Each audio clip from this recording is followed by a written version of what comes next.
Welcome to another Burchfield Penney sketch break. My name is Michaela, art educator at the center. Today's theme is layers, and we're going to be revisiting an old topic that we covered last year, which is value. And so this is a project, this specific exercise is really good for those that want to work on their precision with value. And working on understanding the difference of depth in a drawing. And this is something you don't have to do all in one sitting. I don't expect you to do this in 15 minutes by any means. So just to remind everybody, what is value? Value is a scale of light to dark. And so that value could be as detailed or as simplified as you want it to be. But for the purposes of today, I'm going to have a scale of 5.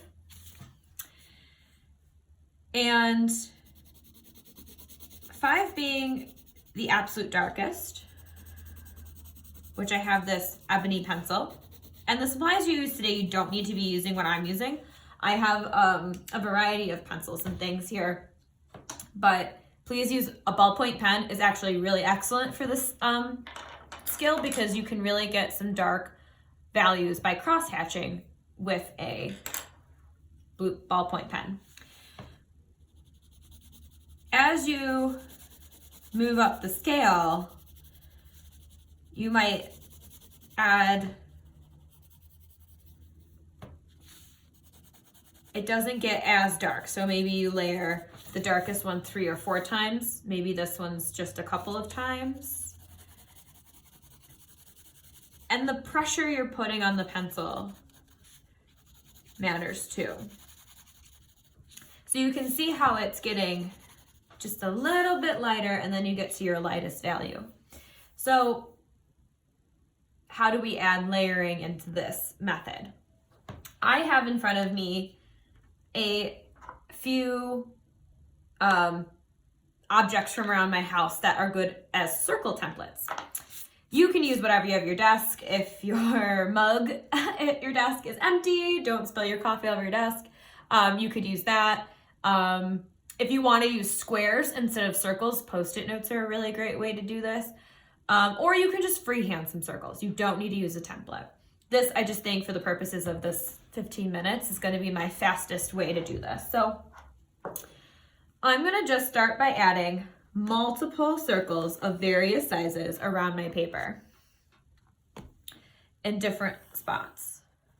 And this is going to be the first layer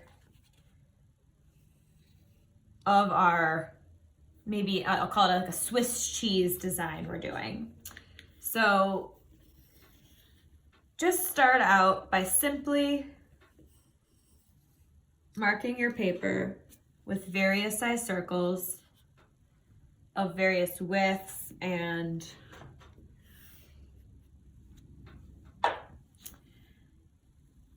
I will move on to the next step in a second. And again, if you're more into doing a free-handed circle, by all means. You can see how wobbly my circle lines are. So here I've got my first layer. This right here, background, is going to stay our lightest of values.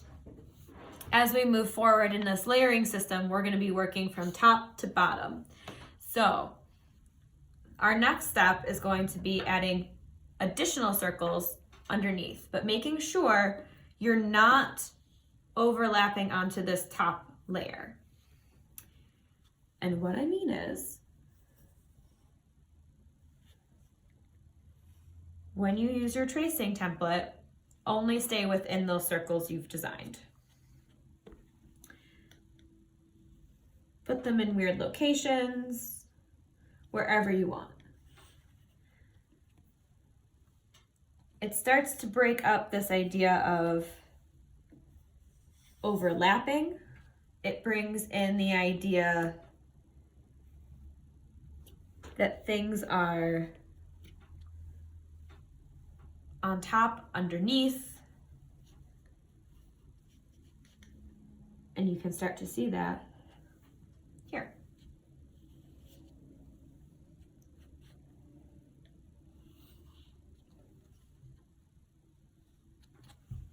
And the weirder they are, the better, because that's the more unique kind of design you're going to get in your circles.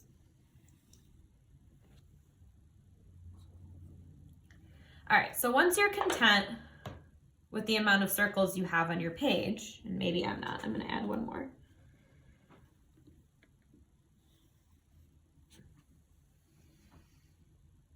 Yeah. Now we can start labeling. So start with your darkest. That'll make it easier for you to understand what is sitting underneath and then what everything else is on top of. So I'm gonna start labeling what I think are the darkest portions of my paper.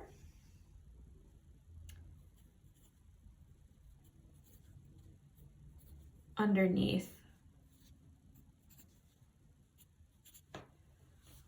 And then you go to your next shade. So whatever you think is on top of that. And if you have to add more circles, if something doesn't make sense where you think, I want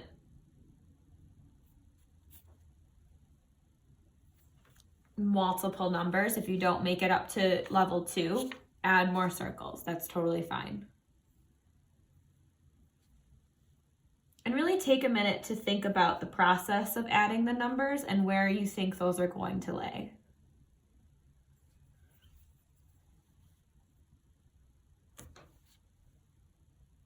Okay, I think I'm happy with this. So now we get to coloring in.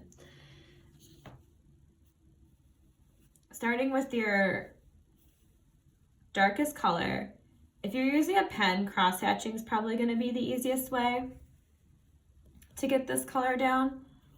I'm using a pencil, and if you're using pencil 2, depending on the type you have, if it's really, really sharp, you can use a cross-hatching technique, and I can demonstrate that here. Cross-hatching is just simple, quick lines in one direction and then alternating into another direction. And the more you add, the darker that value becomes. So think about that as you're adding this value.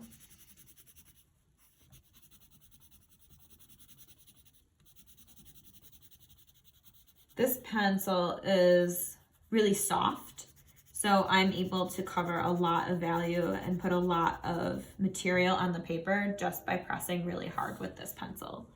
Some other pencils don't work like this. If you have something like this, it's called a Jet Black Extra Smooth. It's a Prismacolor pencil.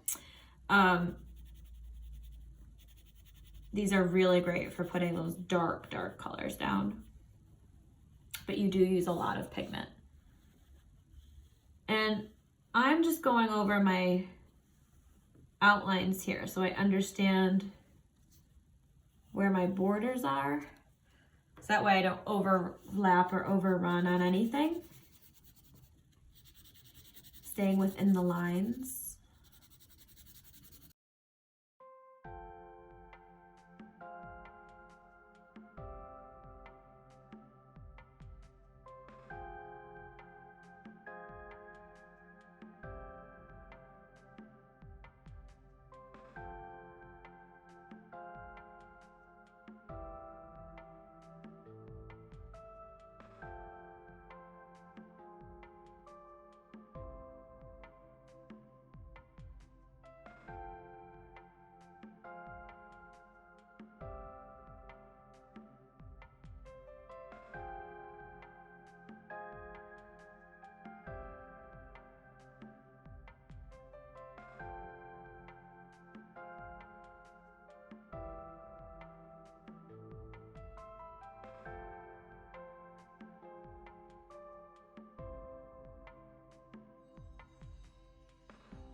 So there you have it. This is my finished version of layering. You can see here that I have a range of colors. It is hard to tell with the pencil, but hopefully if you're using a ballpoint pen and you're really concentrating on the weight you're putting on your pen or pencil, you'll be able to get nicer values. So you can see a 5, 4, 3, 2, and then 1 is your lightest. So this is just to bring in some depth and the idea of things being overlapping.